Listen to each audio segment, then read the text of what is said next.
Hello everybody, my name is Dylan Selby. I'm the president of Indiana HOSA, and today we are going to be doing a video about how to dress professionally as a gentleman in HOSA.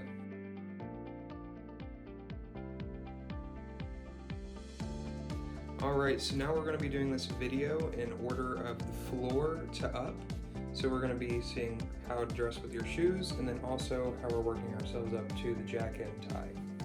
So shoes are one of the most essential aspects of your outfit, and they need to be clean and well taken care of because they're one of the first pieces of clothing that people are going to see of you.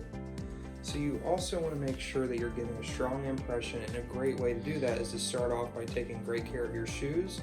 And also for our HOSA general sessions, the best thing to do would be to wear black dress shoes with a navy blue or black suit, and they'll match perfect.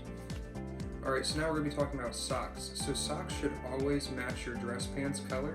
So whenever you're sitting down and your pant leg raises, it shows your socks matching with your pants, and it looks like an extension of your pants rather than their own separate article of clothing. It allows the look to come together a lot nicer. Alright, your pants should always match your suit jacket. And a great way to be able to do that is whenever you're buying your pants and your suit at the same time, you can look for a complete suit, so they're made out of the same material. Or if you're going for a suit separate, then you just want to make sure that you're matching the colors as best as possible so it looks like a seamless transition and they look uniform.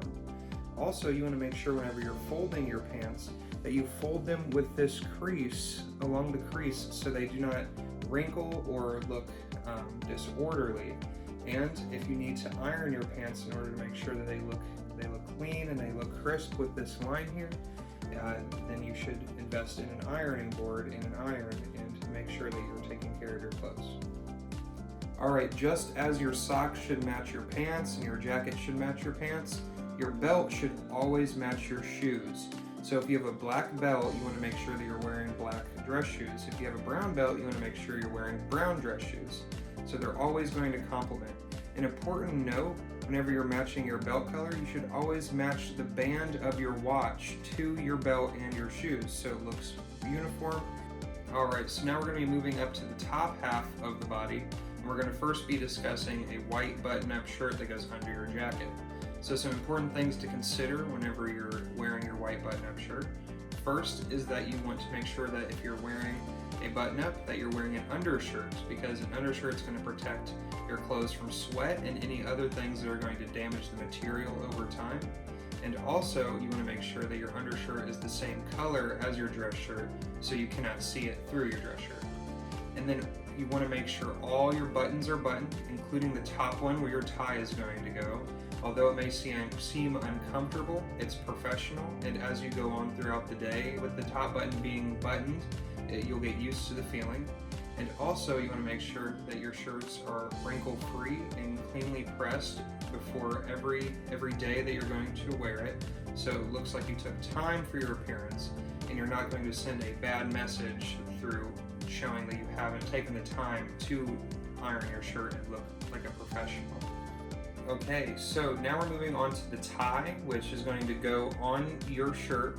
We have some other materials available to teach young people how to tie a tie if you're not familiar. My favorite type of tie is the half Windsor because it works really well with triangular collar shirts that I tend to wear. And also, an important rule for tying a tie is that you want to make sure that you're lining it up to where it reaches your belt buckle. So that's the length you want to aim for, and that's the appropriate size and length that your tie should aim for every time you tie it. Alright, so the jacket. The jacket is the staple piece of a gentleman's outfit whenever they're trying to look professional, and you want to make sure that it's always dry cleaned and ready to go before every conference so it looks as fresh and clean as possible. You want to make sure that whenever you're dry cleaning your professional attire, that you're taking your suit and your suit jacket and your matching pants and vest if you have a three-piece suit to the dry cleaners at the same time to make sure that the material doesn't look different from fading over time whenever you clean it. Also, for gentlemen, you want to make sure that you're buttoning the top button of a suit. You want to always leave the bottom button unbuttoned. So if you have a one button suit, you button the button. Two button, leave the bottom one. Three button, leave the bottom one undone. Alright, so the last piece of your outfit is going to be your hairstyle and also the accessories that you wear. So, in a professional setting, such as our HOSA General Sessions at State Leadership Conference, you want to make sure that you're keeping your hair as simple and professional as possible. So, the way to do that is just make sure that you have a fresh haircut and your hair is well kept. And you also want to make sure that any accessories you have are simple and complementary to your outfit. Alright, thank you for your time. I hope this video helped you if you're trying to look for any tips on how to dress more professionally as a gentleman. And I look forward to seeing everyone at State Leadership Conference.